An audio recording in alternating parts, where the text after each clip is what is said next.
سونے سے بھی بھلی ہے، خلد بری سے بڑھ کر، خلد بری سے بڑھ کر آقا تیری گلی ہے، آقا تیری گلی ہے، شفاف سی فضا ہے۔ کیا کر رہے ہیں آپ؟ کس چیز کا انتظار کر رہے ہیں؟ زمانہ قیامت کی چال چل رہا ہے، آپ کی بیٹیاں محفوظ باوجود آپ آنکھ بند کر کے بیٹھے ہوئے ہیں، آپ بے غیرتی کا مجسم پیکر بنے ہوئے ہیں۔ یہ جو انسان بے غیرت ہو وہ اچھا مسلمان کبھی نہیں ہو سکتا۔ کھیل تماشا ہو، کوئی میلہ ہو، وہ ہمارے لیے نہیں ہے، ہماری بہنوں بچیوں کے لیے نہیں ہے، ان کے لیے حفاظت کا حصار گھر میں ہے۔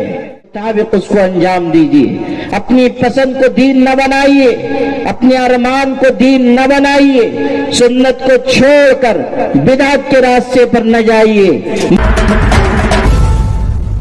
زندگی ہے مٹی تیرے وطن کی، مٹی تیرے وطن کی، سونے سے بھی بھلی ہے، سونے سے بھی بھلی ہے۔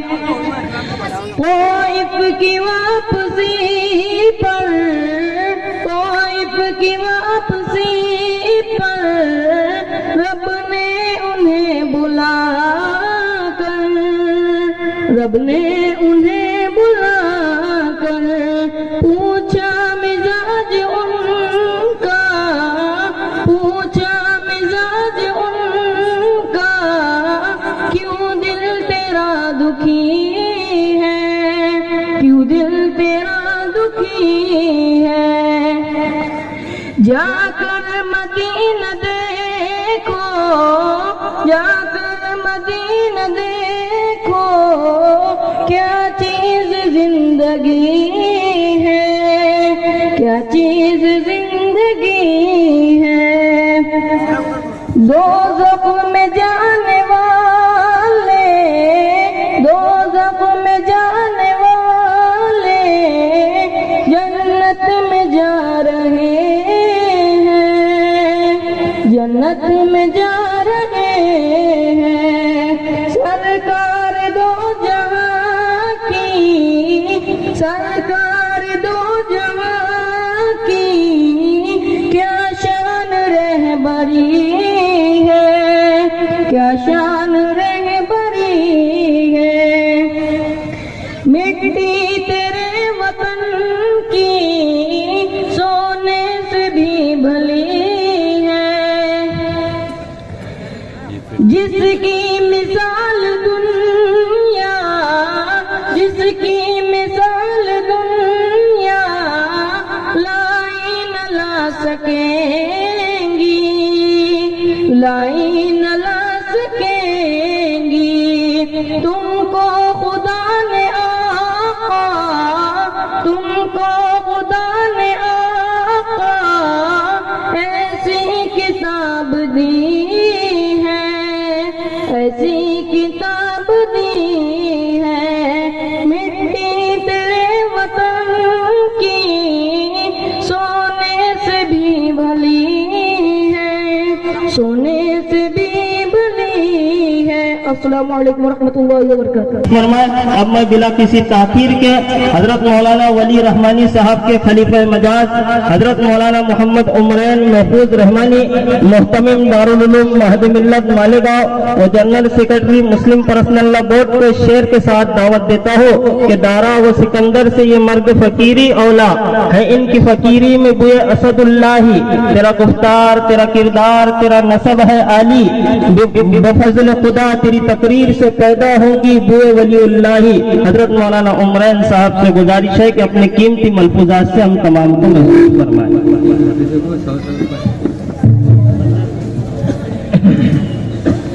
بسم اللہ الرحمن الرحیم وبہ نستعین والصلاة والسلام على سیدنا محمد وعلى آله وصحبه أجمعين أما بعد أعوذ بالله من الشيطان الرجيم بسم الله الرحمن الرحيم وعلمك ما لم تكن تعلم وكان فضل الله عليك عظيما وقال تعالى يا أيها الذين آمنوا اصبروا وصابروا ورابطوا واتقوا الله لعلكم تفلحون صدق الله العظيم. لائق صد احترام علماء کرام اور آپ تمام قابل احترام بھائیوں اور بزرگوں، آج کا یہ پروگرام اصلاح معاشرہ کا پروگرام بھی ہے اور جلسہ دستار بندی بھی ہے،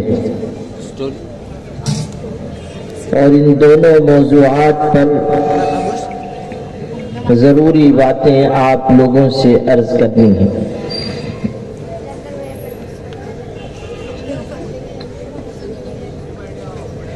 اصلاح معاشرہ کے موضوع پر کوئی بات کہنے سے پہلے آپ حضرات سے یہ عرض کرنا ضروری سمجھتا ہوں کہ ملک کے ان مشکل حالات میں آپ سب کی یہ ذمہ داری ہے کہ آپ اللہ کے دین پر مضبوطی سے قائم رہیں۔ ہم سے مطالبہ صرف اللہ کے دین پر جینے کا نہیں ہے، مطالبہ ہم سے یہ بھی ہے کہ ہم اللہ کے دین پر مریں۔ لا تموتن الا وانتم مسلمون، تمہیں موت نہ آئے مگر اس حالت میں کہ تم اللہ پر یقین رکھنے والے ہو۔ ایمان کے ساتھ جینا اور ایمان کے ساتھ مرنا یہ ہماری پہلی پسند ہونی چاہیے۔ حالات مشکل ضرور ہیں، لیکن اس حقیقت کو یاد رکھیے کہ ایمان کی آزمائش عام حالات میں نہیں ہوتی، سخت حالات میں ہوتی ہے۔ ایمان کی آزمائش دسترخوان پر نہیں ہوتی، مشکلات کے میدان میں ہوتی ہے، اور وہاں یہ ثابت کرنا ہوگا کہ ہم اللہ کے دین پر قائم ہیں اور آخری سانس تک اللہ کے دین پر قائم رہیں گے انشاءاللہ الرحمن۔ یہ جذبہ ہم سب کے دل میں رہنا چاہیے، توحید پر جینا اور توحید پر مرنا، اور مشکل حالات میں اللہ پر ایمان اور توکل کا اظہار کرنا۔ قرآن مجید میں آپ پڑھیں، صحابہ کرام سے یہ کہا گیا کہ تمہارے مقابل میں جو لوگ ہیں وہ تعداد میں بھی زیادہ، اسلحے میں بھی زیادہ، طاقت میں بھی زیادہ، تمہارے پاس کیا ہے؟ تم خالی ہاتھ ہو، تعداد کم، تمہارے پاس قوت نہیں، تم مقابلے سے ہٹ جاؤ، پیچھے ہو جاؤ، مقابلے پر نہ آؤ۔ مٹھی بھر ایمان والے تھے، لیکن آپ قرآن مجید میں پڑھیے ان کا ایمان کتنا مضبوط تھا، کتنا ٹھوس تھا۔ کہا گیا ان الناس قد جمعوا لكم فاخشوهم فزادهم ایمانا وقالوا حسبنا اللہ ونعم الوکیل۔ لوگوں نے کہا پیچھے ہٹ جاؤ، ڈر جاؤ، ان کا ایمان بڑھ گیا اور انہوں نے کہا اللہ ہمارے لیے کافی ہے اور وہ بہترین مدد کرنے والا ہے۔ یہ حقیقت ہم سب کے ذہن میں رہے کہ ہمارا اعتماد اپنی قوت بازو پر نہیں ہے، اللہ کی ذات پر ہے۔ اسی اعتماد کے ساتھ آگے بڑھیں گے تو کامیابیاں قدم چومیں گی۔ پھر یہ بھی سمجھیے اللہ کا جو مدد کا وعدہ ہے وہ صفات پر ہے۔ اللہ کی مدد کا وعدہ اچھے اعمال کے ساتھ ہے، ایمان ہو اور اچھا عمل ہو۔ ہم غور کریں کہ کیا ہم اچھے عمل کے راستے پر چل رہے ہیں؟ کیا ہماری زندگی اچھے اعمال والی زندگی ہے؟ نماز کی ہم کتنی پابندی کر رہے ہیں؟ روزوں کی ہم کتنی پابندی کر رہے ہیں؟ مالی معاملات میں ہم کتنے صاف ہیں؟ غور کیجیے۔ ہم اپنی زبان کی کتنی حفاظت کر رہے ہیں؟ ہم حرام مال سے کتنا بچتے ہیں؟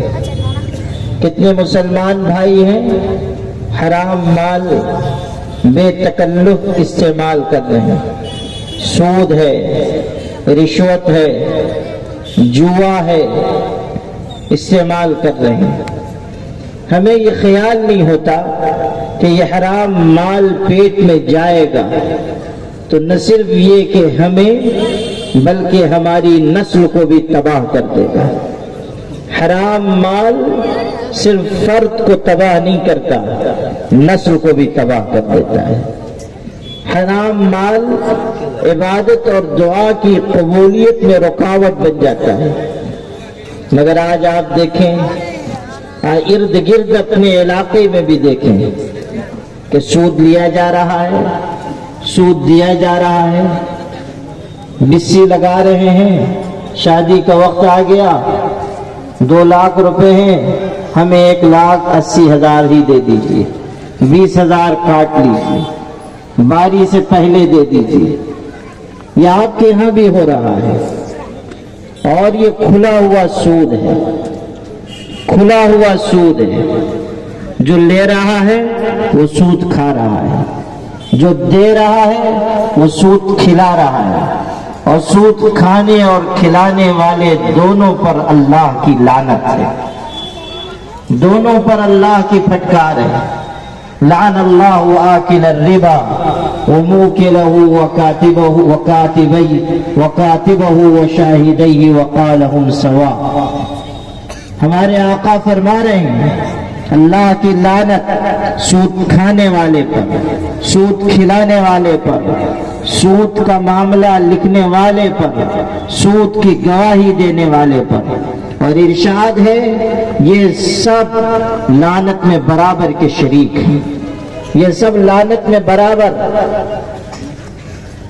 جوا کھیلا جا رہا ہے، تو آپ لوگوں کے ہاں کے نیا نام اس کا معلوم ہوا کہ آپ لوگوں کے ہاں ورلی کہا جاتا ہے۔ یہ میرے بھی علم میں اضافہ ہوا۔ تو آپ لوگ دیکھ رہے ہیں کہ ارد گرد آپ کے جوا کھیلا جا رہا ہے، اور جوا حرام۔ قرآن مجید میں فرمایا انما الخمر والمیسر والانصاب والازلام رجس من عمل الشیطان۔ یہ سود، یہ جوا، یہ شراب، یہ پانسے کے تیر، یہ چڑھاوے، یہ سب شیطانی عمل ہے، ناپاک چیز ہے۔ اور یہ اس لیے کہ شیطان ان کے ذریعے سے اللہ کے دین سے، نماز سے، ذکر سے روکتا ہے۔ انما يريد الشيطان ان يوقع بينكم العداوة والبغضاء في الخمر والميسر ويصدكم عن ذكر الله وعن الصلاة۔ شیطان یہ چاہتا ہے کہ سود کے ذریعے، شراب کے ذریعے، جوئے کے ذریعے نماز سے، ذکر سے روک دے۔ شراب نشے میں انسان برے اعمال کرے گا، جوا کھیلے گا دشمنی پیدا کرے گا، سٹا کھیلے گا دشمنی پیدا کرے گا۔ اور یہ لت ایسی بری ہے کہ انسان ہارتا جاتا ہے، ہارتا جاتا ہے۔ یہاں تک کہ اپنے بیوی بچوں تک کو ہار دیتا ہے۔ یہ جوا تباہ کر دیتا ہے، لیکن ہم آپ اس کو سمجھنے کے لیے تیار نہیں، اپنی اصلاح کے لیے تیار نہیں۔ مال آئے جس راستے سے بھی آئے۔ میرے والد کہتے تھے کہ مسلمانوں میں مال کی ایسی محبت آ گئی کہ جھوٹی قسم کھا کے بھی مال حاصل کریں گے۔ کہتے ہیں لا الہ الا اللہ، ادھر کا مال ادھر لا، اللہ کا نام لے کر حرام مال کما رہے ہیں۔ پیسہ ہو چاہے جیسا ہو، جہاں سے بھی ہاتھ آئے۔ مسلمانوں میں بہت سے لوگ حرام مال کھلے عام استعمال کر رہے ہیں، عیب بھی نہیں سمجھتے۔ اچھا اگر ان سے کہیے کہ یہ جو آپ اسکیم کے نام پر پیسے لا رہے ہیں یہ سب حرام ہے، تو کہتے ہیں نہیں مولانا آپ کو نہیں معلوم، یہ جوا نہیں ہے، اسکیم ہے۔ یعنی ہم 10-12 سال 15 سال پڑھ کے رہے جاہل، اور آپ کرانے کی دکان چلاتے چلاتے ہو گئے شیخ الاسلام ابن تیمیہ، کہ ہم ہی کو سمجھا رہے ہیں کہ مولانا آپ کو نہیں سمجھ رہا ہے، یہ اسکیم ہے، جوا نہیں ہے، ہم ہی کو آپ سمجھا رہے ہیں۔ سمجھ لیجئے کہ آج آپ کسی راستے سے کسی نام سے حرام مال کمائیں اور کھائیں، یہ آپ کی عاقبت کو برباد کر دینے کے لیے بہت کافی ہے۔ مال انسان کو اپنے پیچھے دوڑاتا رہتا ہے، دنیا پیچھے چلاتی رہتی ہے، یہاں تک کہ مار کر چھوڑتی ہے۔ احیاء علوم الدین میں ہے، حضرت عیسیٰ علیہ السلام صحرا بیابان سے گزر رہے ہیں، لاشیں پڑی ہوئی ہیں، درمیان میں سونے کی ایک اینٹ ہے۔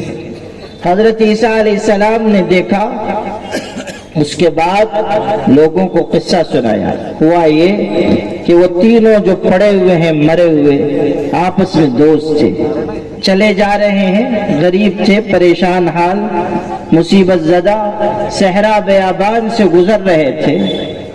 صحرا بیابان سے گزر رہے تھے، اچانک ایک سونے کی اینٹ مل گئی۔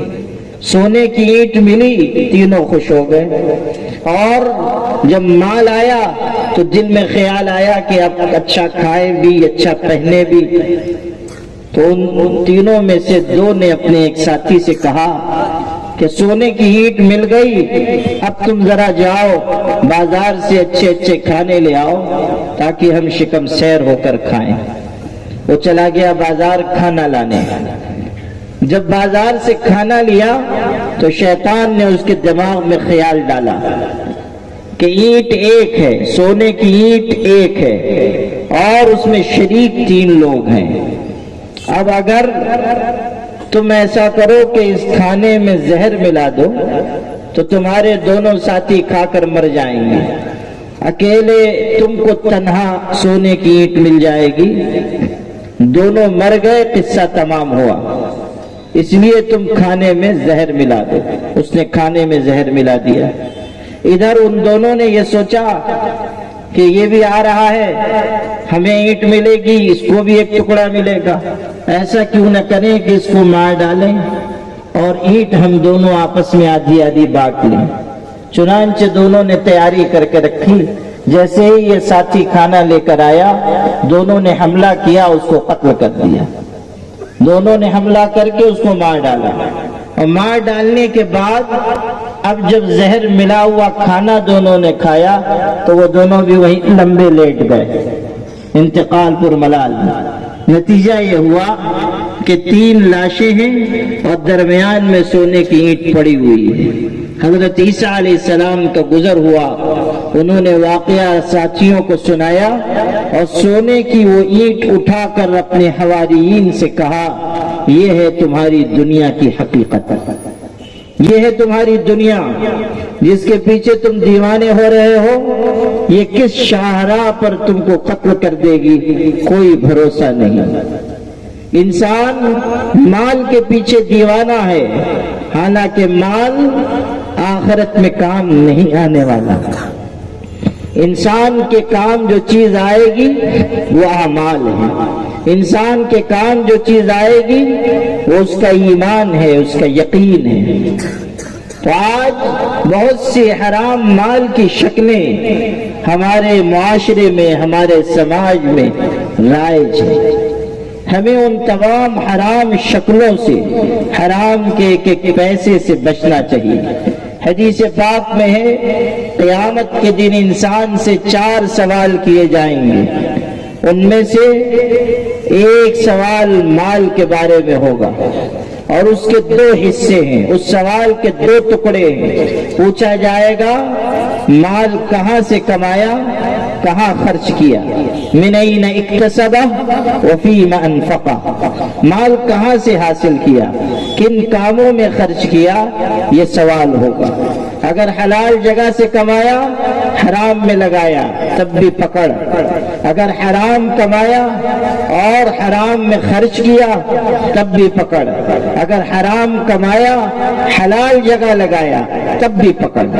اگر آپ حرام مال کما رہے ہیں اور اس کے بعد مدرسے میں چندہ دے کر سمجھتے ہیں کہ ہم نے بہت بڑا کارنامہ انجام دیا، سمجھ لیجئے کہ آپ نے حرام مال دے کر اللہ کی شریعت کا مذاق اڑایا، اللہ کی شریعت سے کھلواڑ کیا۔ حرام مال انسان کما رہا ہے، احرام باندھ رہا ہے، حج کے لیے جا رہا ہے۔ حدیث پاک میں ہے جب یہ انسان پکارتا ہے لبیک اللہم لبیک، اللہ میں حاضر، اللہ میں حاضر، تو اللہ کے فرشتے پکارتے ہیں لا لبیک ولا سعدیک وحجک مردود علیک، تیری لبیک قبول نہیں، تیرے لیے کوئی خوشبختی نہیں، تیرا حج تیرے منہ پر مار دیا گیا۔ اللہ کو ایسے حج کی، ایسے عمرے کی کوئی ضرورت نہیں۔ یہ عجیب ذوق ہم لوگ بنا رہے ہیں کہ مال چاہے جیسا ہے چلیے عمرہ کرنے، زمین دبا لی چلیے عمرہ کرنے، دوسرے کی جائیداد پہ قبضہ چلیے حج کرنے، بہن کا وراثت میں حصہ نہیں دے رہے ہیں اور حج پہ حج کیے جا رہے ہیں۔ معاشرے میں ہمارے ارد گرد دسیوں غریب بچیاں غربت کی وجہ سے بے نکاحی بیٹھی ہوئی ہیں، ان کو 10 روپے دینے کے لیے تیار نہیں اور حج پہ حج کر رہے ہیں۔ غریبوں کی مدد نہیں، مسکینوں کا خیال نہیں، بیواؤں کا سہارا نہیں بن رہے ہیں، یتیموں کی کفالت نہیں کر رہے ہیں، اور یہ سمجھ رہے ہیں کہ ہمارا حج، ہمارا عمرہ ہمیں اللہ کا قرب دلائے گا۔ ایسا نہیں ہوگا۔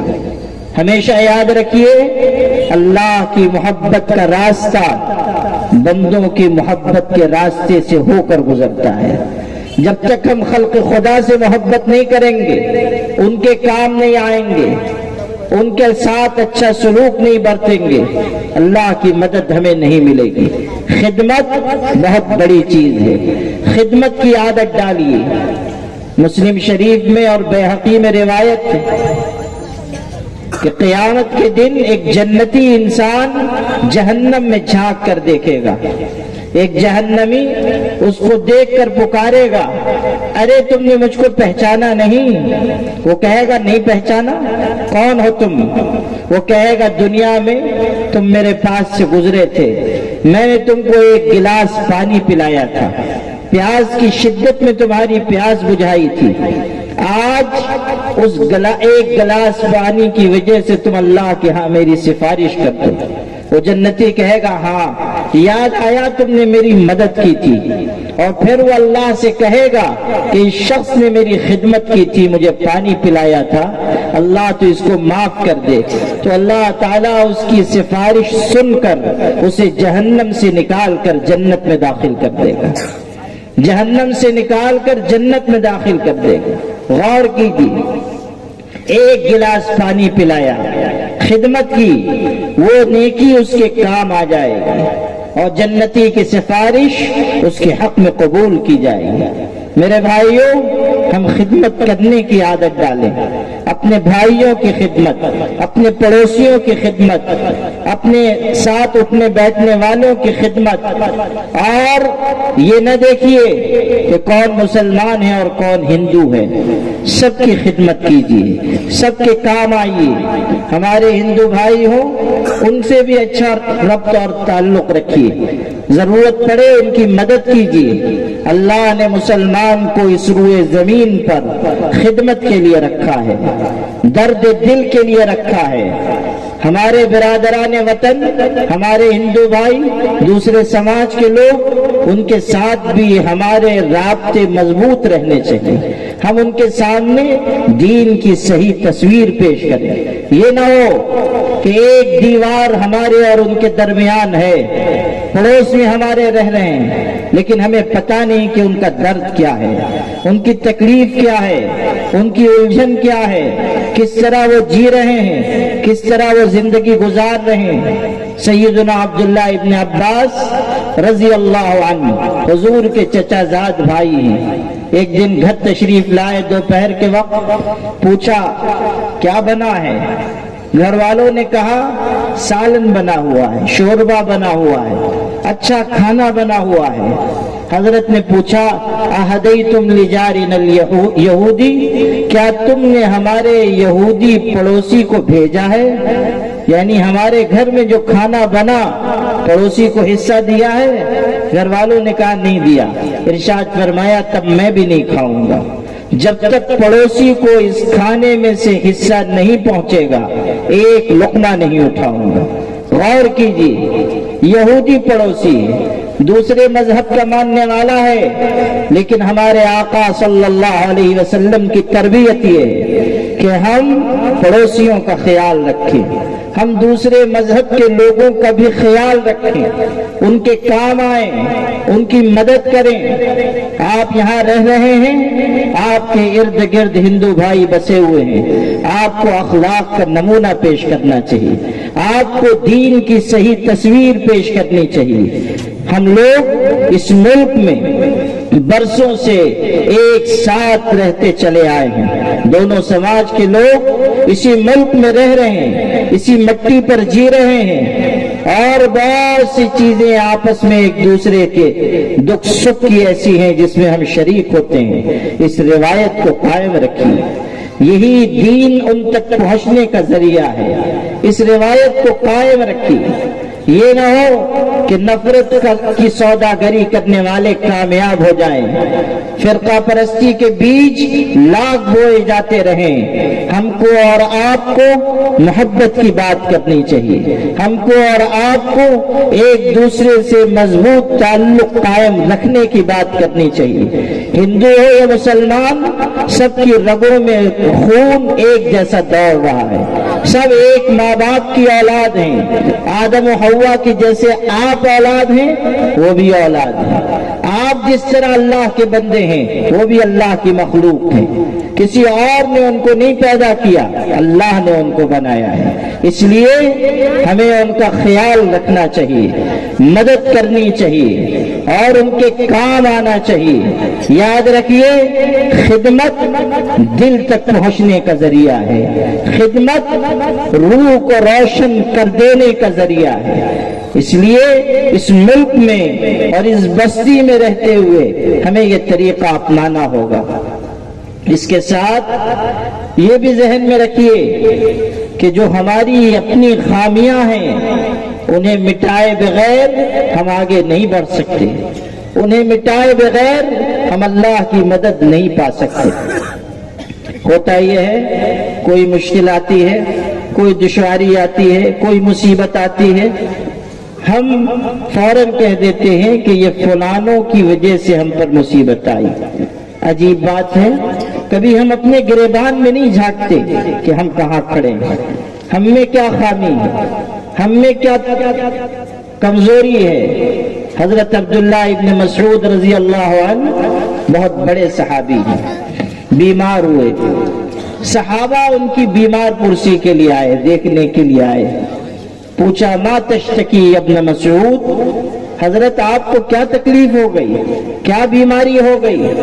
حضرت ابن مسعود نے کتنا خوبصورت جواب دیا، فرمایا اصابتنی ذنوبی، مجھ کو میرے گناہوں کی بیماری ہے۔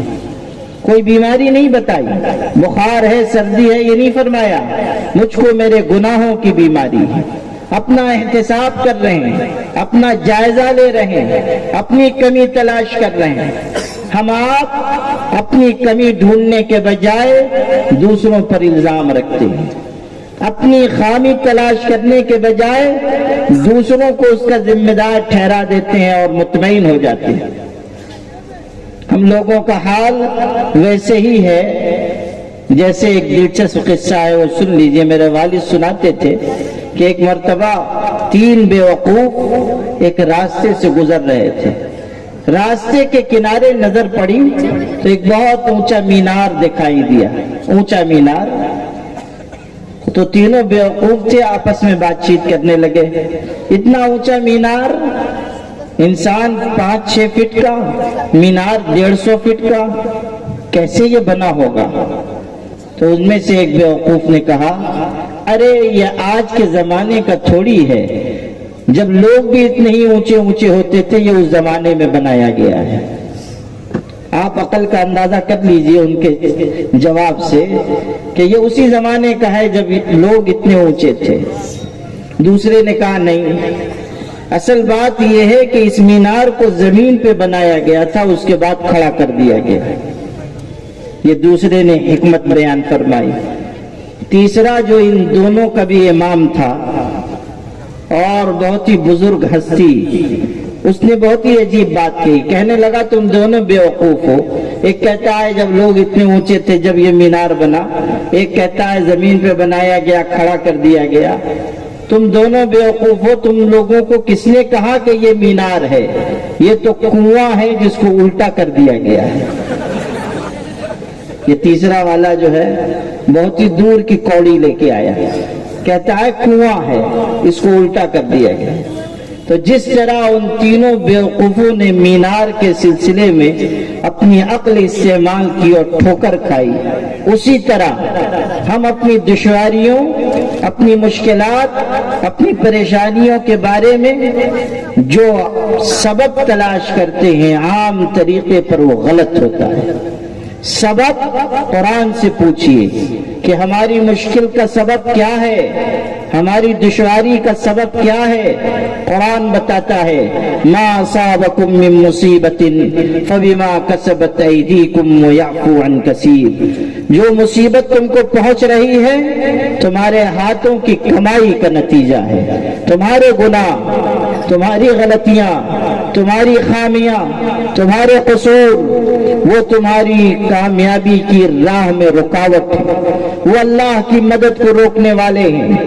اگر تم چاہتے ہو کہ کامیاب ہو جاؤ، اگر چاہتے ہو کہ تمہاری ملت مستحکم ہو جائے، اگر چاہتے ہو اپنے قدموں پر مضبوطی سے کھڑے ہو جاؤ، اگر چاہتے ہو کہ اپنے سماج اور معاشرے کو اوپر اٹھاؤ، تو ذمہ داری ہے تمہاری کہ ہر غلطی اور گناہ سے سچی توبہ کرو۔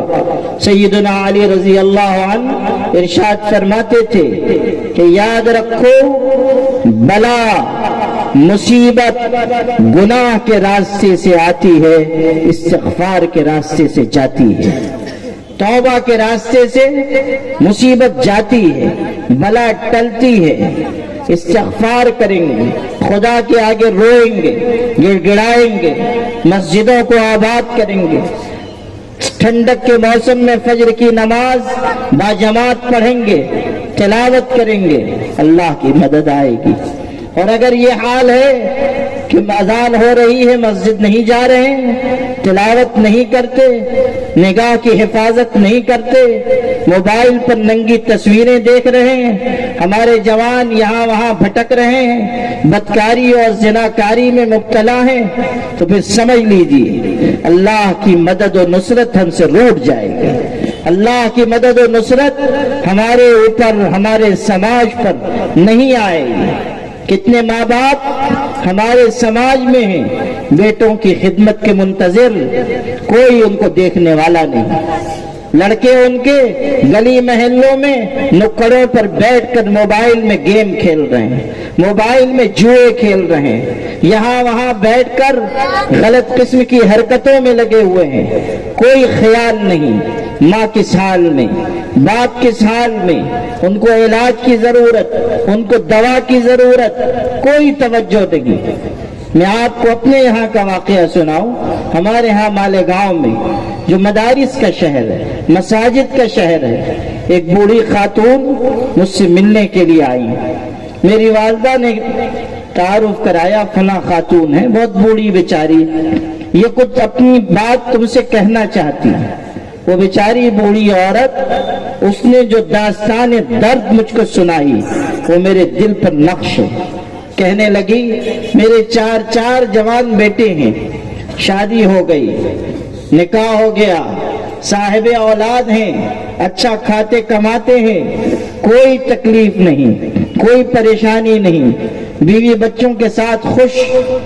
میں ہوں، میرے شوہر ہیں، شوہر کو فالج ہو گیا ہے، بستر پر ہیں، تکلیف میں ہیں. میں بوڑھی عورت، میں اکیلی ان کی خدمت کرتی ہوں. چاروں جوان بیٹوں میں سے کوئی خدمت کرنے والا نہیں. میری دوا، ان کے والد کی دوا، اس کا کوئی انتظام نہیں. حالانکہ اچھے کھاتے پیتے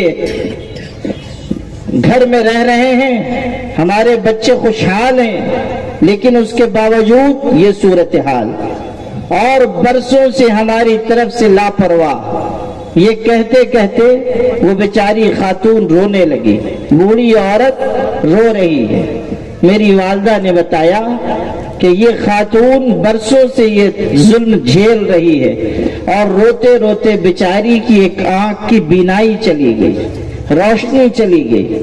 میں نے جو غور سے ان کا چہرہ دیکھا تو اس وقت بھی جب وہ یہ داستان سنا رہی تھی اور رو رہی تھی، ان کی ایک آنکھ سے آنسو گرتا تھا، اور ایک آنکھ جس میں بینائی غائب، روشنی غائب، وہ بے نور، اس میں سے کوئی آنسو نہیں ٹپک رہا ہے.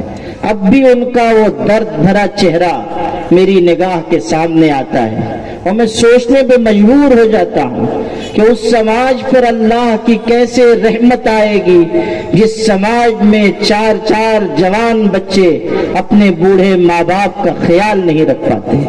جہاں ماں کو روتے روتے آنکھ کی بینائی کی قربانی دینی پڑے، وہ سماج کس طرح اللہ کی رحمت پا سکتا ہے؟ تو صورتحال ہے کہ بیوی آ گئی تو ماں باپ فراموش. یہ غلط طریقہ ہے. توازن قائم رکھیے، توازن قائم رکھیے. بیوی کو اس کا حق دیجیے، ماں باپ کو ان کا مقام دیجیے. اچھا اور صالح معاشرہ اسی وقت وجود میں آتا ہے جب ہر ایک کا حق ادا کیا جاتا ہے اور ہر ایک کو اس کا مقام دیا جاتا ہے. گھر میں بھی یہ بات رہنی چاہیے کہ ساس ہیں، سسر ہیں، انہیں اپنی حیثیت کے مطابق کام کرنا چاہیے. سنت و شریعت کے مطابق زندگی ہوگی، اللہ اس میں برکت عطا کرے گا. حضرت امام احمد ابن حنبل رحمۃ اللہ علیہ 4 اماموں میں سے ایک امام گزرے ہیں. 40 سال کی عمر تک انہوں نے نکاح نہیں فرمایا تھا. 40 سال کی عمر میں لوگوں نے بہت اصرار کیا کہ نکاح کر لیجئے، تب ان کا نکاح ہوا. اب جب نکاح ہوا 40 سال کی عمر میں نکاح ہوا. 40 سال کی عمر میں نکاح ہونے کے بعد 30 سال تک اپنی بیوی کے ساتھ رہے. اب سنیے جو بات آپ کو سنانی تھی. خود حضرت امام احمد ابن حنبل فرماتے ہیں تزوجت ام صالح فمكثت معي 30 سنة فما اختلفت انا ولا هي في كلمة واحدة، کہ میں نے اپنی اہلیہ سے نکاح کیا، 30 سال تک ہماری اور ان کی ازدواجی زندگی گزری. 30 سال تک. آپ غور کیجئے، سال 2 سال نہیں، 10 سال نہیں، 30 سال تک ہماری ازدواجی زندگی گزری.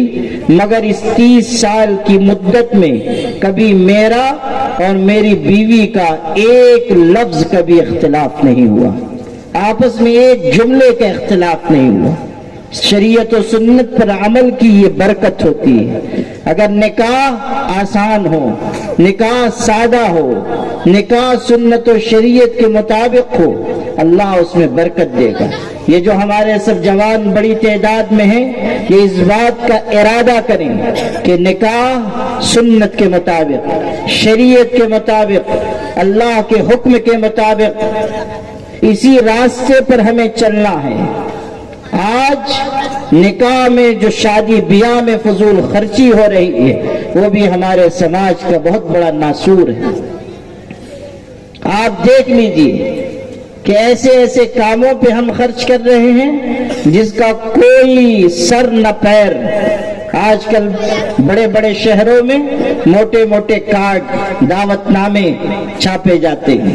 ایک صاحب دعوت نامہ لائے، معلوم ہوا ایک کارڈ کی چھپائی پر 1200 روپے خرچ ہوئے، ایک شادی کا کارڈ۔ اتنے موٹے موٹے دعوت نامے، نکاح پڑھانے جائیے وہ دولہے میاں آ رہے ہیں سر سے لے کے پیر تک صحرے میں، نظر ہی نہیں آ رہا ہے کہ اس صحرے کے پیچھے مخلوق کون سی ہے، انسان ہے کہ جنات ہے کہ فرشتہ ہے، اور اگر انسان ہے بھی تو مذکر ہے مؤنث ہے یا کوئی تیسری مخلوق جلوہ افروز ہے پورے صحرے میں۔ ایک جگہ نکاح پڑھانے میں گیا، اوپر سے نیچے صحرے میں، کہیں سے دکھائی نہیں دے رہا، اچھا بہت لہیم شہیم آدمی جو صحرے میں دولہا تھا، بہت لہیم شہیم، صحرا بھی اسی سائز کا۔ میں نے پوچھا یہ کتنے کا صحرا ہے تو معلوم ہوا 50,000 روپے کا۔ غور کیجئے کن چیزوں پر ہمارا مال خرچ ہو رہا ہے۔ آل انڈیا مسلم پرسنل لا بورڈ نے اصلاح معاشرہ کے عنوان سے آسان اور مسنون نکاح مہم پورے ملک میں چلائی، اس کے اچھے اثرات بھی ظاہر ہوئے اللہ کے کرم سے، مگر ضرورت ہے کہ ہر نکاح جو مسلمانوں میں ہو سنت کے مطابق، شریعت کے مطابق، سادہ اور آسان نکاح، کوئی خرچ زیادہ نہیں، کسی طرح کا رسم و رواج نہیں، ڈی جے نہ بجایا جائے، موسیقی نہ بجائی جائے، کھیل تماشے ہمارے دین کا حصہ نہیں ہے۔ یاد رکھیے کھیل تماشے ہمارے دین کا حصہ نہیں۔ ہم اس لیے نہیں پیدا کیے گئے کہ میلوں میں جائیں، تماشوں میں جائیں، کھیلوں میں لگے۔ آپ کے ہاں بھی میلہ لگا ہوا ہے، اور افسوس کی بات یہ ہے کہ ہماری آپ کی بہنیں بیٹیاں جا رہی ہیں اور جا جا کر میلے کی رونق بڑھا رہی ہیں۔ آپ کی غیرت کیسے اجازت دیتی ہے کہ آپ ایسی جگہ اپنی بیوی کو جانے دیں جہاں نامحرم ہیں؟ آپ کی بیٹی ایسی جگہ جائے جہاں سے بے حیائی کا دروازہ کھل سکتا ہے۔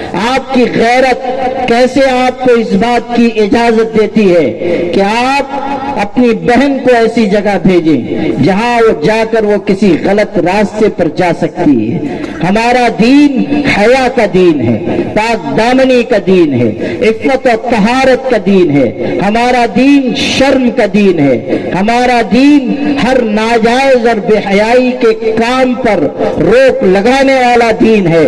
ہماری تہذیب کھیل تماشوں کی نہیں، ہمارا دین میلے ٹھیلوں کی اجازت نہیں دیتا، ہمارا دین صاف ستھری زندگی سکھاتا ہے، ہمارا دین بتاتا ہے کہ ہمیں اللہ کی مرضی کے مطابق جینا ہے۔ افسوس عورتوں پر بھی ہے کہ وہ جا رہی، اور اس سے زیادہ افسوس مردوں پر ہے جن کے گھروں کی عورتیں جا رہی ہیں۔ آپ کیا کر رہے ہیں؟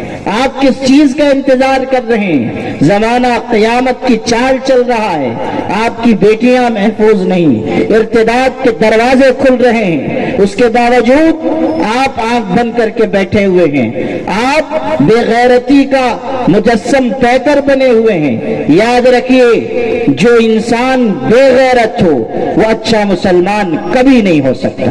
بے غیرتی ایمان و اسلام سے ٹکرانے والی چیز ہے۔ ایمان والے میں غیرت ہوتی ہے، ایمان والے میں حمیت ہوتی ہے، ایمان والے شخص کے اندر اپنے دین کے سلسلے میں، دین کی تعلیمات کے سلسلے میں احساس ہوتا ہے۔ اگر آپ کا دل بے حس بن رہا ہے، اگر آپ کا دل مردہ بن رہا ہے تو اپنے ایمان کی خیر بنائیے، اپنے آپ کے بارے میں سوچئے کہ آپ کس راستے پر جا رہے ہیں۔ ایک ایسا دور جبکہ ہماری بیٹیوں کے دین و ایمان اور ان کے عقیدہ توحید پر یلغار ہے، ہمیں فکر مند ہونا ہوگا، ہمیں حساس ہونا ہوگا، ہمیں غیرت مند بننا ہوگا، اور ہمیں قرآن کے اس ارشاد پر عمل کرنا ہوگا۔ یا ایھا الذین آمنوا قوا انفسکم واہلیکم نارا، اے ایمان والو اپنے آپ کو اور اپنی اولاد کو جہنم کی آگ سے بچاؤ۔ بے ایمانی کی طرف بے دینی کی طرف، بے غیرتی کی طرف اپنی اولاد کو نہ جانے دو، یہ ہم سے مطالبہ کیا گیا، یہ ہمیں حکم دیا گیا ہے، مگر افسوس کہ ہم اس حکم پر عمل نہیں کر رہے ہیں۔ میرے بھائیوں، ہمارے دل میں اللہ کے دین کی عظمت ہوگی تب ہم ٹوکیں گے، ہماری مستورات میں اللہ کا ڈر ہوگا تب وہ ایسی جگہ جانے سے بچیں گی، ایسی جگہوں سے، ایسے مواقع سے اپنی حفاظت کریں گے۔ اس لیے آپ سب اس کا خیال رکھیں کہ کوئی کھیل تماشا ہو، کوئی میلہ ہو، وہ ہمارے لیے نہیں ہے، ہماری بہنوں بچیوں کے لیے نہیں ہے، ان کے لیے حفاظت کا حصار گھر میں ہے۔ ہمارے آقا نے فرمایا عورت کے لیے گھر میں نماز پڑھنا زیادہ بہتر۔ جب نماز گھر میں پڑھنے کو بہتر قرار دیا گیا تو کھیل تماشوں میں جانے کی کیسے اجازت ہوگی؟ نامحرموں سے ملنے کی کیسے اجازت ہوگی؟ نامحرموں سے ہنسی مذاق کی کیسے اجازت ہوگی؟ غور کر لیجیے اور اپنا طرز عمل دین و ایمان کے مطابق بنائیے۔ غیرت و حمیت کی کسوٹی پر آپ کھرے اتریں، اس کا آپ خیال رکھیے۔ جو بات میں آپ سے عرض کر رہا تھا وہ یہ کہ شادی بیاہ کے موقع پر بھی بے غیرتی ہو رہی ہے، بے پردگی ہو رہی ہے، ڈی جے بجایا جا رہا ہے، موسیقی بجائی جا رہی ہے، رسم و رواج ہو رہا ہے۔ یہ آپ کی تہذیب نہیں ہے، آپ کی تہذیب سادگی۔ یاد رکھیے جو نکاح سنت و شریعت کے مطابق ہوگا وہی اللہ کی نگاہ میں معتبر، وہی برکت والا نکاح۔ سنت و شریعت ہر زمانے میں زندہ اور تازہ ہیں، کوئی دور ایسا نہیں آئے گا جس میں سنت و شریعت کمزور ہو جائیں، پرانے ہو جائیں، فرسودہ ہو جائیں۔ حیدرآباد میں ایک بزرگ تھے شاہ مسکین رحمت اللہ علیہ، ایک بوڑھی عورت ان کی خدمت میں حاضر ہوئی، کہنے لگی حضرت مجھے آپ سے بیعت ہونا ہے، آپ ہاتھ بڑھائیے، آپ کے ہاتھ میں ہاتھ رکھ کر بیعت ہونا چاہتی ہوں۔ حضرت نے فرمایا شریعت میں منع ہے، شریعت میں منع ہے، تم نامحرم ہو، تمہارا ہاتھ میں نہیں لے سکتا، منع ہے۔ وہ بوڑھی عورت پڑھی لکھی رہی ہوگی، اس نے کہا حضرت میں بھی جانتی ہوں مگر اتنی بات مجھے بھی معلوم ہے کہ یہ جو روکا گیا ہے فتنے کے اندیشے سے روکا گیا ہے، مگر میری حالت یہ ہے کہ میں 80 سال کی ہو گئی، آپ بھی 70-75 سال کے ہو گئے، آپ بھی بہت بوڑھے ہیں، میں بھی بہت بوڑھی ہوں، اب فتنے کا کوئی اندیشہ باقی نہیں رہا، میں صرف برکت حاصل کرنا چاہتی ہوں، آپ ہاتھ دے دیجئے، آپ کے ہاتھ پر ہاتھ رکھ کر بیعت ہوں گی۔ اس شخص نے، اس اللہ کے ولی نے جو جواب دیا وہ سونے کے پانی سے لکھے جانے کے لائق۔ ارشاد فرمایا یہ سچ ہے کہ تو بھی بوڑھی ہے اور میں بھی بوڑھا ہوں، مگر یاد رکھ اللہ کی شریعت کل بھی جوان تھی اور آج بھی جوان ہے، اللہ کی شریعت جوان ہے، اس کی ہدایت پر عمل ہوگا۔ کوئی زمانہ ایسا نہیں آئے گا کہ شریعت پرانی ہو جائے، اللہ کے رسول کی سنت پرانی ہو جائے۔ زمانہ چاہے جو بھی ہو سکہ شریعت ہی کا چلے گا، سکہ سنت ہی کا چلے گا، اور یہی دونوں چیزیں ہماری اور آپ کی کامیابی کی ضمانت، اسی کے مطابق چلنا ہے۔ نکاح ہو، موت میت ہو، کوئی زندگی کا مرحلہ ہو، شریعت و سنت کے مطابق اس کو انجام دیجیے۔ اپنی پسند کو دین نہ بنائیے، اپنے ارمان کو دین نہ بنائیے، سنت کو چھوڑ کر بدعت کے راستے پر نہ جائیے۔ من احدث فی امرنا ھذا ما لیس منہ فہو رد۔ ہمارے آقا حضرت نبی کریم صلی اللہ علیہ وسلم نے ارشاد فرمایا جو ہمارے اس دین میں کوئی نیا طریقہ ایجاد کرے گا جو اس میں نہ ہو وہ مردود ہے، مردود ہے۔ ایسی کوئی چیز دین میں قبول نہیں کی جائے گی۔ ارمان دین نہیں ہے، تمنائیں دین نہیں ہیں، خواہشات اور آرزویں دین نہیں ہیں۔ دین اللہ کی مرضی کا نام ہے، دین پیغمبر کے راستے کا نام ہے، اسی کو اپنانا ہے۔ اور اسی کے مطابق زندگی کو بنانا ہے۔ ہمیشہ یاد رکھیے زندگی مختصر، موت آنے والی، ہم لمحہ بلمحہ اپنی اجل سے قریب ہوتے جا رہے ہیں، موت سے قریب ہو رہے ہیں، اللہ کے دربار میں جانے کا وقت آ رہا ہے۔ ہمارے جوانوں کو خاص طریقے پر سننا چاہیے کہ زندگی مختصر ہے اور یہ جوانی بھی فانی، زندگی بھی فانی، ہم اللہ کے دربار میں حاضر ہونے والے، ہمارا عقیدہ ہے کہ وقت آئے گا خدا کی بارگاہ میں جانا ہے، زندگی کا حساب دینا ہے، ایک ایک عمل کے بارے میں پوچھا جائے گا، کوئی گناہ، کوئی نافرمانی، کوئی غلط کام، کوئی برائی ایسی نہیں ہوگی کہ اللہ کے ہاں وہ چھپی رہ جائے، خدا کی نگاہ سے مخفی رہ جائے۔ یا بنی انہا ان تک مثقال حبۃ من خردل فتکن فی صخرۃ او فی السماوات او فی الارض یأتی بها اللہ۔ حضرت لقمان نے اپنے بیٹے کو نصیحت کی، بیٹا اگر رائی کے دانے کے برابر بھی کوئی برائی کی ہے، چٹان میں گھس کر کی ہے، آسمان و زمین میں کہیں چھپ کر کی ہے، اللہ اس برائی کو حاضر کر دے گا، اللہ تعالیٰ وہ گناہ لے آئے گا۔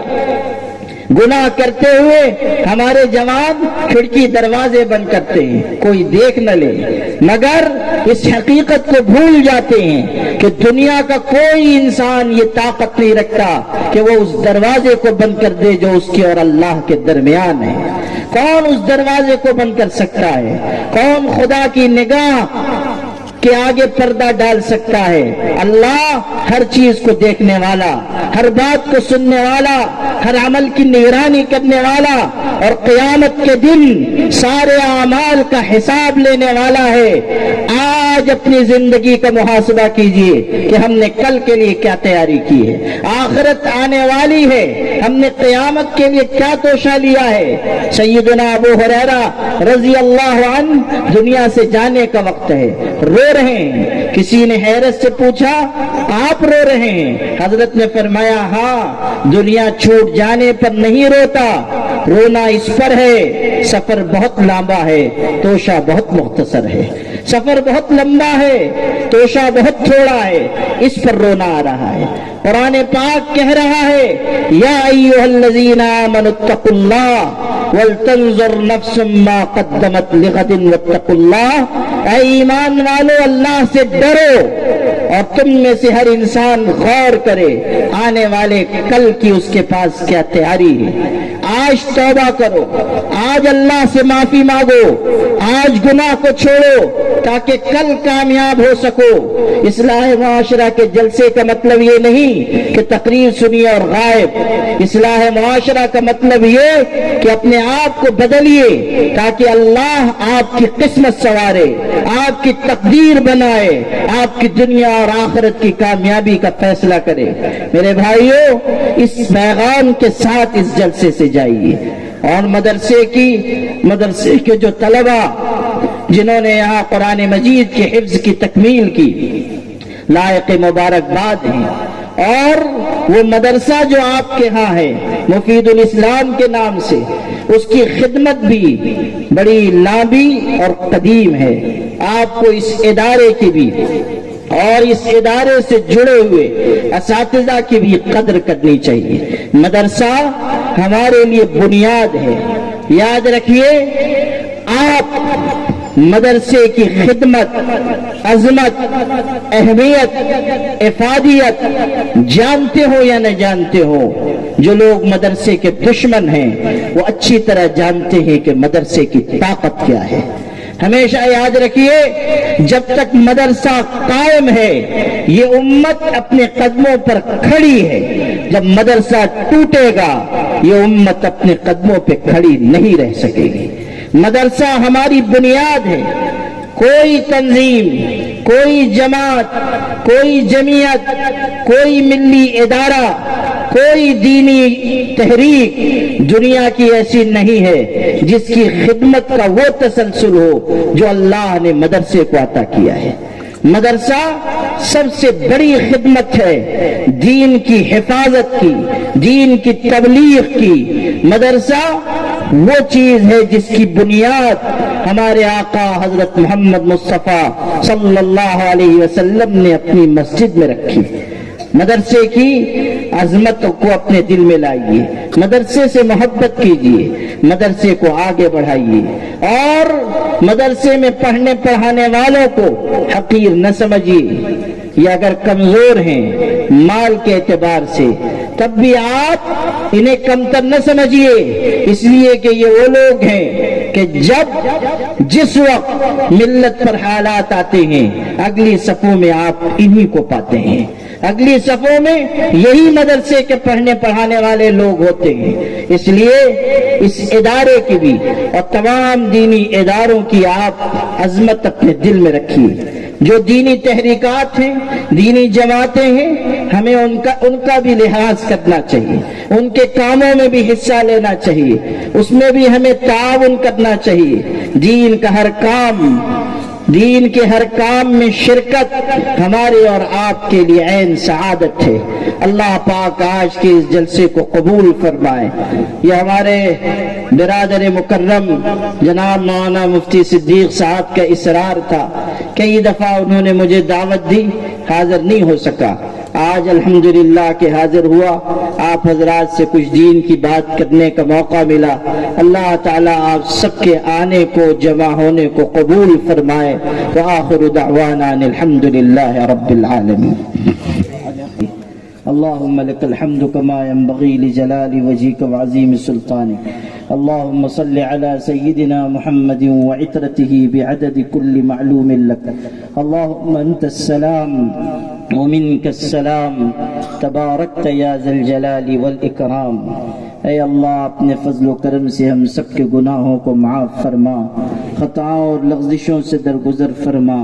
اللہ تعالی ہمیں دونوں جہانوں میں کامیابی عطا فرما، ہر قسم کے شر سے ہماری حفاظت فرما۔ اللہ مدرسہ مفید الاسلام کی خدمات کو قبول فرما۔ اللہ اس علاقے میں جو نور علم، نور نبوت اس ادارے سے پھیلا ہے اس کو قبول فرما۔ اللہ تعالیٰ یہاں پڑھنے والے، پڑھانے والے تمام طلبہ اساتذہ کو قبول فرما، انہیں اجر عظیم عطا فرما۔ اللہ ہم سب گنہگار ہیں، خطا کار اور قصوروار ہیں، اللہ تیری بارگاہ میں بھکاری بن کر حاضر ہیں۔ اللہ تعالیٰ تو معاف کرنے والا ہے، معافی کو پسند فرماتا ہے، معاف کرنا تیری شان ہے۔ اے کریم تو ہم سب گنہگاروں کو معاف فرما۔ اللہ ہم سب پر اپنی رحمت نازل فرما، اللہ ہم سب پر اپنی رحمت نازل فرما، اللہ ہم سب پر اپنی رحمت نازل فرما۔ اللہ ہمارے ماں باپ کی مغفرت فرما، ہمارے ماں باپ کی مغفرت فرما، ہمارے ماں باپ کی مغفرت فرما۔ اللہ ہمارے ماں باپ کو جنت نصیب فرما۔ اللہ ہمارے ماں باپ کا ہم پر بڑا احسان ہے، انہوں نے بھوکا رہ کر کھلایا ہے، پیاسا رہ کر پلایا ہے، گیلے میں سو کر ہمیں سوکھے میں سلایا ہے۔ اللہ ہم لوگ جنہوں نے مدرسوں میں پڑھا، ہمارے امی ابو نے اور بڑی قربانی دی، اپنی آنکھوں سے دور مدرسے میں پڑھنے بھیج دیا۔ اللہ ہمارے امی ابو کو یاد آتی ہوگی، وہ تکیے میں منہ چھپا چھپا کر رو لیتے ہوں گے، صبح آٹا گونتے گونتے امی یاد کرتی ہوگی، سوچتی ہوگی میرا بچہ یہاں تھا، میں اس کے کپڑے بھی دھل دیتی تھی، بستر بھی بچھا دیتی تھی، سر میں تیل بھی ڈال دیتی تھی۔ مدرسے میں کون دیکھتا ہوگا، کون میرے بچے کی خدمت کرتا ہوگا، بخار کی حالت میں پکارتا ہوگا امی امی، کون اس کے سر پر ہاتھ رکھتا ہوگا۔ اللہ یہ سوچ سوچ کر ہماری امی کے آنسو آٹے میں گرتے ہوں گے۔ اللہ انہوں نے قربانی دے کر ہمیں عالم حافظ بنایا، تیری مسجدوں کے مصلی پہ کھڑے ہونے کے قابل بنایا، تیرے بندوں بندیوں کے سامنے دو لفظ کہنے کا اہل بنایا۔ اللہ اگر ہمارے ماں باپ جاہل بھی ہوں تو تو ان کو معاف فرما، اللہ تو ان کی مغفرت فرما۔ اللہ تو ان کو اجر عظیم عطا فرما، اگر زندہ ہو تو ان کی عمر میں صحت کے ساتھ برکت عطا فرما، اگر دنیا سے جا چکے ہوں تو اللہ تو ان کی قبر کو نور سے بھر دے، ان پر رحمت کی بارش برسا دے، جنت میں ہمیں ان کے ساتھ اکٹھا فرما دے۔ اللہ ہماری بہت سی ضرورتیں ہیں جن کو تیرے علاوہ کوئی پورا نہیں کر سکتا، اللہ تو ہماری تمام ضرورتوں کو غیب سے پورا فرما، غیبی خزانوں سے پورا فرما۔ اللہ اتنے سارے تیرے بندے یہاں جمع ہیں، سب کے آنے کو مقبول فرما، مغفرت کا ذریعہ بنا، اصلاح کا ذریعہ بنا، اللہ تیری طرف لوٹ آنے کا ذریعہ بنا۔ اللہ امت پریشان حال ہے، مصیبت زدہ اور فریادی ہے، راہ سے بھٹکتی جا رہی ہے، اللہ خطرے کی تلوار ہم سب کے سروں پر لٹکی ہوئی ہے۔ اللہ ایسے مشکل وقت میں تیرے علاوہ ہمارا کوئی مددگار نہیں ہے، اللہ تو اس پوری امت کی مدد فرما، پوری ملت پر اپنا رحم نازل فرما، اللہ ہم سب کو اپنی دستگیری نصیب فرما، اللہ ہم سب کو نجات عطا فرما، ہدایت عطا فرما، اللہ ہمیں صحیح سمجھ عطا فرما، نیک توفیق عطا فرما، اس جلسے کو بے انتہا قبول فرما، اللہ ہم سب کے اٹھے ہوئے ہاتھوں کو قبول فرما، ہم سب گنہگاروں کی مغفرت فرما، اللہ بھی مغفرت فرما، اللہ بھی مغفرت فرما، اللہ بھی مغفرت فرما، اللہ بھی مغفرت فرما۔ اللہ تیرے آگے اسی طرح ضد اور اصرار کریں گے جیسے چھوٹا بچہ اپنی ماں کے آگے ضد کرتا ہے، کہتا ہے امی پیسہ دو، ماں نہیں دیتی، پھر مانگتا ہے، ماں جھڑک دیتی ہے، آخر میں بچہ اپنی ماں کے پیروں سے لپٹ جاتا ہے، دامن سے چمٹ جاتا ہے، معصوم لہجے میں کہتا ہے امی اگر آپ نہیں دیں گے تو پھر کون دے گا، بس ماں کو پیار آ جاتا ہے، وہ اس کو سینے سے چمٹا لیتی ہے، کہتی بیٹا تو نے سچ کہا، میں نہیں دوں گی تو پھر کون دے گا۔ اللہ ہم بھی تو تیرے بندے ہیں، تیرے محبوب نبی کی امت ہے، چاہے جیسے بھی ہو مگر یہ نسبت ہمیں حاصل ہے۔ اے کریم ہم بھی تجھ سے یہی کہتے ہیں کہ اگر تو نہیں معاف کرے گا تو پھر کون معاف کرے گا، تو نہیں بخشے گا تو پھر کون بخشے گا۔ اللہ معاف فرما، اللہ معاف فرما، اللہ معاف فرما، اللہ ہمیں علم و عمل اور اخلاص عطا فرما، اللہ تیرے لیے جینے کا ذوق عطا فرما، ہمارا ہر اٹھنے والا قدم تیرے نام پر اٹھے ایسی توفیق عطا فرما، ہماری زبان کا ہر بول تیرے لیے نکلے ہمیں ایسا بنا، اللہ ہمیں پسندیدہ صفات عطا فرما، بہترین اعمال کی توفیق عطا فرما، بیماریوں سے صحت و شفا عطا فرما، پریشانیوں کو دور فرما۔ اللہ تو مدد کرنے والا ہے، معاف فرمانے والا ہے، دستگیری کرنے والا ہے، اس پورے مجمع کو معاف فرما اور ہم سب کی مدد فرما۔ اللہ اپنے کرم سے دونوں جہانوں کی کامیابی مقدر فرما، حضرت نبی کریم صلی اللہ علیہ وسلم کو ہم سب کی طرف سے بہترین جزا عطا فرما۔ اللہ انہوں نے ہماری ہدایت کی خاطر کتنی تکلیفیں اٹھائی ہیں، ان کی راہ میں کانٹے بچھائے گئے، ان پر کچرا پھینکا گیا، ان کو پتھر مارے گئے، ایک ہی وقت میں دو بیٹیوں کو طلاق دے دی گئی۔ اللہ اس وقت ہمارے آقا کا دل کتنا دکھا ہوگا، مگر اللہ انہوں نے ہماری ہدایت کی خاطر یہ سب تکلیفیں اٹھائی ہیں۔ اے کریم ان کی قربانیوں کے طفیل اس پوری امت کو معافی عطا فرما، اللہ اپنے کرم سے ان کے پاک شہر کی حاضری عطا فرما، ان کا پاک روزہ دکھا دے، ان کی محبت نصیب فرما دے، اس دنیا میں ان کی زیارت عطا فرما اور آخرت میں ان کا مبارک ساتھ عطا فرما، ان کی سفارش سے ہم سب کو بہرور فرما۔ اللہ حضرت نبی کریم صلی اللہ علیہ وسلم کی برکتوں سے مانگی ہوئی تمام دعاؤں کو قبول فرما۔